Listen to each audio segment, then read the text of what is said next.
सो ये three I Atlas सबको confuse करते चला जाता है। वैसे तो लोगों ने बहुत ज्यादा एक्सपेक्टेशन बांध रखा था या बहुत क्यूरियोसिटी लोगों के अंदर हो रही कि यार ये क्या करेगा, वापस से रास्ता बदल के अर्थ की तरफ आएगा। बट ऐसा कुछ देखने को मिल नहीं रहा आज के डेट में। इसका जो ऑलरेडी सेट पाथ था वो ऑलरेडी उसी पाथ में कंटिन्यू कर रहा है। मतलब ये इंटरस्टेलर ऑब्जेक्ट जिस तरह से आया था और जिस डिफ्लेक्शन, जिस ओरिएंटेशन के साथ इसको निकलना चाहिए, उसी ओरिएंटेशन में बिना किसी डिफ्लेक्शन के बैठा हुआ है और अपने लाइन में चला जा रहा है। लेकिन जहां तक लोगों ने काफी कहा कि ये एलियन शिप है या हो सकता है टेक्नोलॉजिकल एडवांसमेंट है इस चीज में, वो सब चीजों पर कहीं ना कहीं थोड़ा सा पर्दा डलते जा रहा है।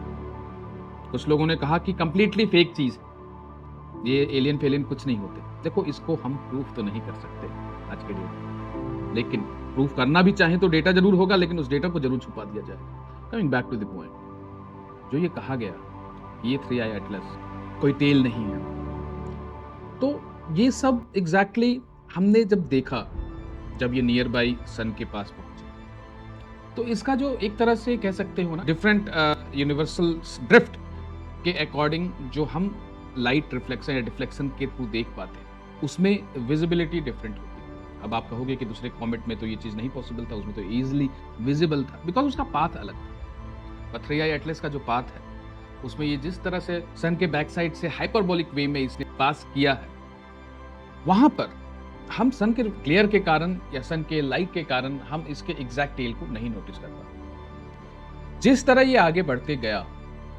तब आज के डेट में जब ये अर्थ से इसका विजिबिलिटी क्लियर हुआ, तब लोगों ने ये एग्जैक्ट कैलकुलेशन निकाल कर ला पाए हैं कि अप्रोक्सीमेटली 16.18 आवर में आई एक बार घूम रहा है कंप्लीटली। तो क्या इस केस में इसका टेल का भी पोजीशन चेंज होना चाहिए?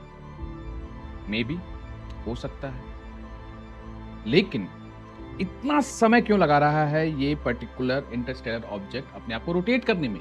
एंड 99.99% के इफेक्टिवनेस के साथ इसका रिवोल्यूशन अप्रोक्सीमेटली सेम टाइम पर कंप्लीट हो और ये अपने पोजीशन को बिना डिफाई किए हुए सेम लाइन में चला जा रहा है। तो एलियन की बात आई कहां से?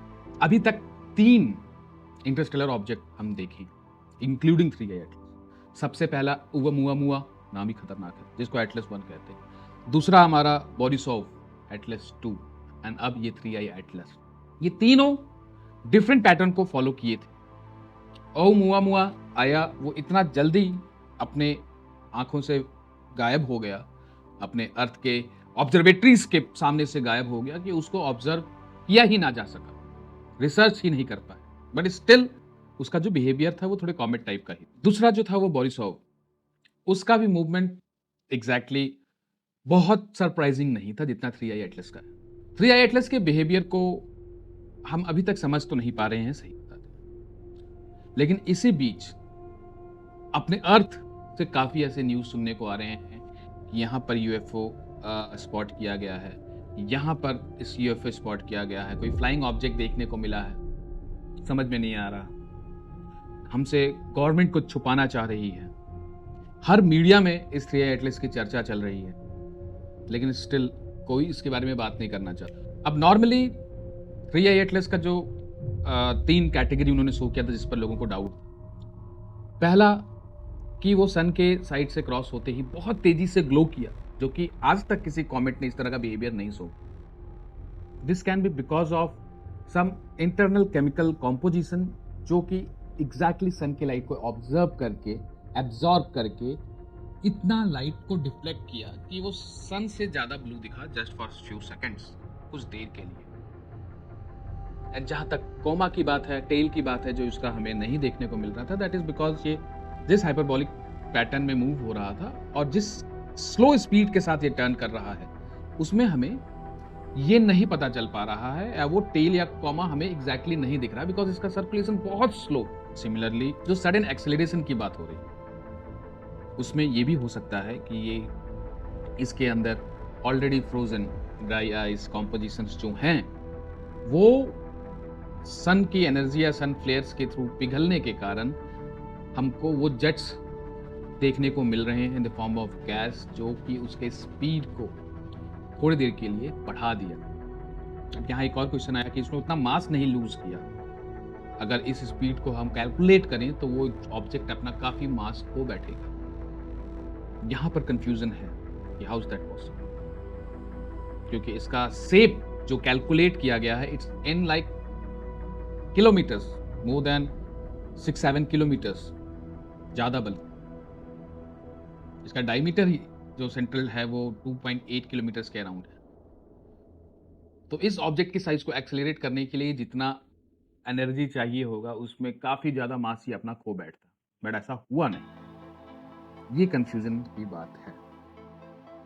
इसीलिए अभी फिलहाल जो हमारा प्रोबेबिलिटी लोगों के माइंड में था कि this can B an alien visit, might be नहीं, या माइट बी हाँ, इसने एक तरह से कुछ प्रोब्स अपने अर्थ की तरफ भेजे हैं, जो कि आप साइटिंग्स में देख सकते हो। आप यूट्यूब पर जाकर देखो, US news, latest news on 3i Atlas, what's going on, why there is a alien sightings all over the world. जब आप ये देखोगे तो आपको पता चलेगा यस, रिसेंटली ये बहुत बढ़ गया।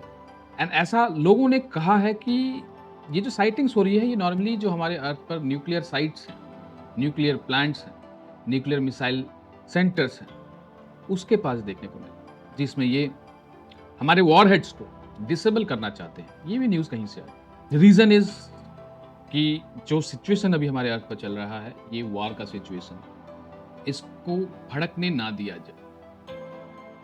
एज आई सेड पिछले वाले वीडियो में कि these aliens if they are any, क्योंकि पहले भी पिक्चर्स में डिनोट किया गया है स्पेस टाइप के ऑब्जेक्ट्स एयर में, सिमिलरली इस बार भी लोगों को वही चीज देखने को मिली। तो ये हो सकता है कि हमारे एंसेस्टर्स हों, हमारे एंशिएंट टाइम से हमारे साथ जुड़े हुए हैं, हमारे ह्यूमन काइंड को आगे बढ़ाने के लिए इन्होंने ही मेहनत किया है या अपना योगदान दिया है, और आज के डेट में ये नहीं चाहते कि ये ह्यूमैनिटी को कोई दिक्कत हो, इसलिए वो हमारे वॉरहेड्स एंड हमारे न्यूक्लियर मिसाइल्स एंड ऑल को डिसेबल करना चाहते हैं, या इसका वाइस वर्सा कि वो उस पर कंट्रोल लेना चाहते हैं। Anything is possible. चलो, कीपिंग दिस पॉइंट असाइड, जहां तक 3i एटलस की बात है, ये कहा जा सकता है कि इट्स अ फिनोमेना जिसको हम नहीं समझ पाए अभी तक। नासा ने डिक्लेयर किया है कि वो आज से 2 से 3 दिन में लाइव आएंगे and they will showcase the footage and pics of 3i Atlas live, क्योंकि उस वक्त ये हमारे सबसे क्लोज होगा 3i एटलस अगले 5 से 10 दिन में। सीम्स लाइक वो ऑलरेडी अवेलेबल फोटोज भी हो सकता है लाइव हमें दिखाएं नासा के यूट्यूब चैनल पर या नासा के अपने वेबसाइट, तो वो हम आप लोगों के साथ शेयर करेंगे, नो डाउट अबाउट इट। लेकिन उसके पहले ये एक माइंड में बांध लीजिएगा, सोच लीजिएगा कि प्रोबेबिलिटी का गेम है और थॉट प्रोसेस तो किसी का कहीं भी जा सकता है। ऐसी अभी तक तो कोई चीज नहीं हमारे धरती के पास से क्रॉस हुई है जिसको हम डिकोड ना कर पाए, जिसके बारे में इतना हवा फैल गया जो इस 3i एटलस के बारे में फैला है। ये एक नॉर्मल कॉमेट हो जो कि अर्थ के पास से क्रॉस हो गया तो बहुत अच्छी बात है, हम इसको स्टडी करेंगे, इसके बारे में और जानने का कोशिश करेंगे। और या तो ये कोई ऑब्जेक्ट हो सकता है जो कि किसी और सभ्यता ने काफी सालों, काफी अरबों सालों पहले छोड़ा हो स्पेस पे, जैसे कि हमारा प्रोब अभी जुपिटर क्रॉस करने वाला है और आज से 100 साल बाद, बिलियन ईयर्स बाद वो कहाँ होगा, किस गैलेक्सी में होगा, कुछ पता नहीं। सिमिलरली ये भी कोई ऐसा ही प्रोब हो या शिप हो जो कि आज से बिलियन ईयर्स ऑफ पहले स्पेस में छोड़ा गया हो और वो आज हमारी धरती के पास से क्रॉस हो।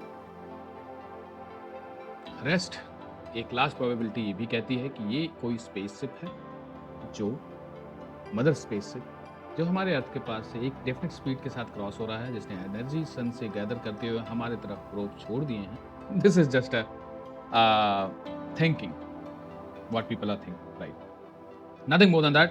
लेकिन जो भी होने वाला है, जो भी है, उसके लिए भाई कनेक्टेड रहो हमसे, एंड इस तरह की वीडियोस हम आपके सामने लाते रहेंगे, not related to only space but science related कोई भी जानकारी और कोई भी नई चीज़ें जाननी हो तो हमको सब्सक्राइब कर लो यार। और अगर टेक्निकल प्रोडक्ट से रिलेटेड जानकारी चाहिए तो हमारे दूसरे चैनल वर्क विद स्टाइल को ज्वाइन करिए। चलिए मिलते हैं।